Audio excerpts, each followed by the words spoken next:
A UK study has discovered that type 2 diabetes reduces life expectancy in women. At least 4.6 million South Africans have diabetes, half of whom are undiagnosed. Experts say diabetes is one of the leading causes of death globally. Diabetes can be managed through a holistic approach to health. Let's discuss this more with pharmacist, complementary medicine expert and life coach Giulia Criscuolo. Giulia, thank you so much. Always great to have you on the show. So I think during COVID-19, the seriousness of diabetes struck a lot of people when it was labeled a comorbidity. And hearing that word maybe brought home the reality of what impact diabetes has ultimately on overall health and on life expectancy. But I don't think we realize perhaps how many people in South Africa do have type 2 diabetes, which is entirely manageable. Could you tell us? Yes, Annelie. Actually, the numbers are quite startling. In sub-Saharan Africa, the numbers, South Africa has the highest rate of diabetes, with 4.6 million South Africans having type 2 diabetes. And also, many of those are actually pre-diabetic. In other words, they don't even know that their blood sugar levels are sky high and they're on their way to type 2 diabetes. And so it's really important to become more aware and to check for symptoms, check your lifestyle, because that can make a big difference to even reversing pre-diabetes. So we know a lot of the contributing factors are lack of exercise, bad diet, stress. But are there any conditions or factors that predispose people to getting type 2 diabetes? Because often it's diagnosed in people who aren't necessarily visibly overweight or unhealthy. Yes. Your genes do play a role, so family history of diabetes. We also get something called gestational diabetes, which happens when you're pregnant.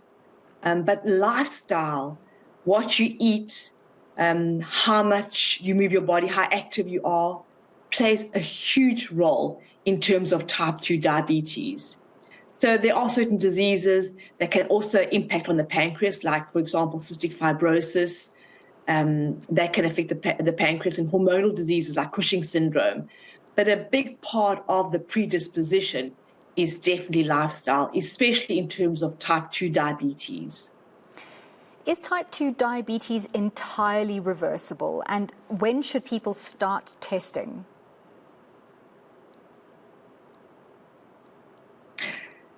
Type 2 diabetes, depending on how sort of shut down the pancreas is, can be reversible, especially when people lose weight. It has been shown in studies that, a significant weight loss can reverse type 2 diabetes. Having said that, however, it's important to monitor blood sugar levels, especially if you have a family history of diabetes, if you are seriously overweight, and also if you start to manifest any of the symptoms, like, for example, vision's blurred, you have tingling in your hands and feet, you are extremely tired, your vision's affected, you're very, very thirsty and urinating a lot. And if you have a very stressful lifestyle where you're not active and you tend to eat a lot of carbohydrate-rich foods, which leads to being very overweight. Those are some of the alarm bells that one should be aware of. And if you have any of those symptoms I've mentioned, then absolutely have a blood test done straight away, because having high blood sugar really wreaks havoc on the body, on your kidneys, your eyes, your heart, your brain. Almost all organ systems get affected when your blood sugar levels are high for an extended period of time.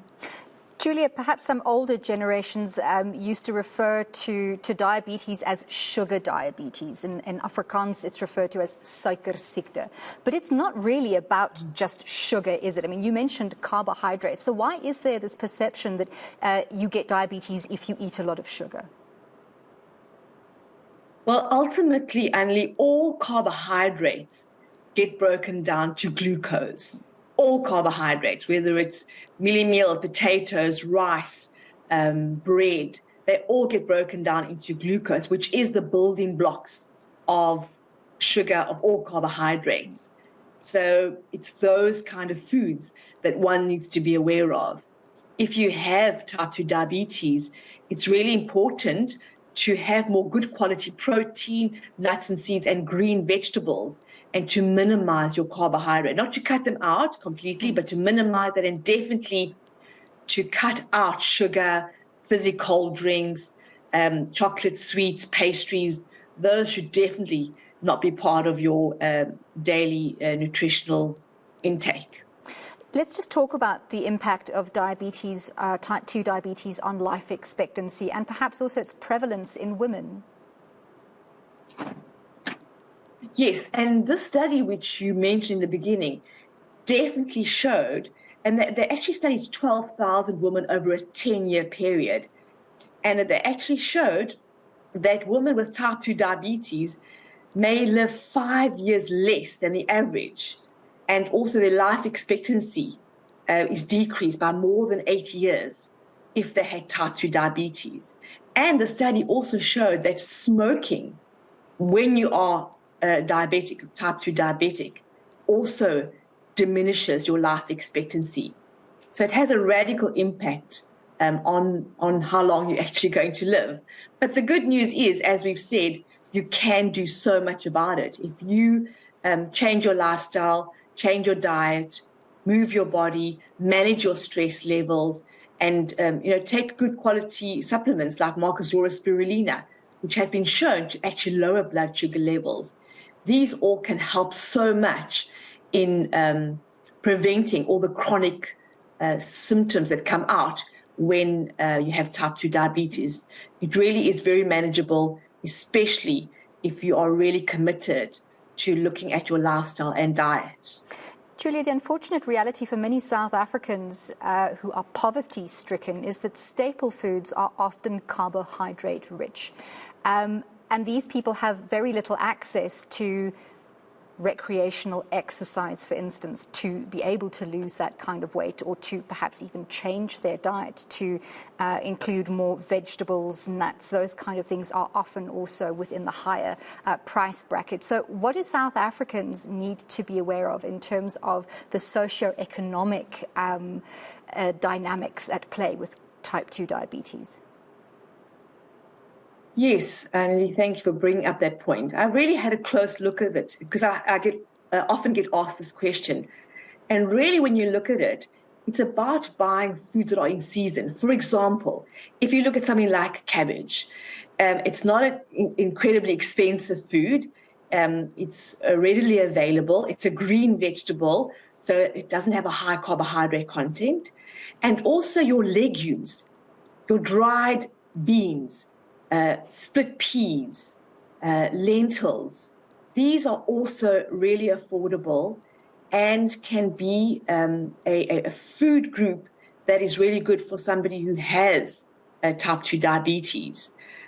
Meat, for example, is also extremely expensive. So if you go for legumes instead, that is really affordable, especially if you soak them and cook them yourself. I think one can find one's way around that. And you don't have to go to a gym to move your body. You can just walk. It's free. You don't have to subscribe to anything, and it's available to everybody. I think it's also about a mind shift and a real deep commitment to getting healthy and taking 100% responsibility for your health. So I think there is a way around that is available to everyone, no matter your socioeconomic class or standing. Giulia, last question before I have to let you go. Have there been adequate studies on the impact of stress on type 2 diabetes? I know stress also has an impact on lifestyle choices, but just stress on its own and its impact biologically on the body, what does that do? Yes, absolutely. When we are chronically stressed, the body is releasing the stress hormones all the time: adrenaline, noradrenaline, cortisol. Cortisol promotes glucose to be released into the blood. So when you have this continuous release of cortisol and adrenaline in the system, the blood is staying in, the sugar is staying in the blood. And that is completely linked to one being predisposed to developing type 2 diabetes. So chronic stress has a huge impact in terms of predisposing you to type 2 diabetes. And so finding ways to manage your stress levels is as important as exercise, as good nutrition. Really, really important. And again, spirulina is a great way to support the body, to support the nervous system, taking good supplements, green foods. And it is a blue-green algae that has high nutrient content, which can really support the body in so many ways. Well, thank you very much for speaking to us, life coach Giulia Criscuolo. It is Diabetes Awareness Month, so if you haven't had your blood sugars checked recently, make sure you do that. Evaluate your lifestyle where you can reduce your stress.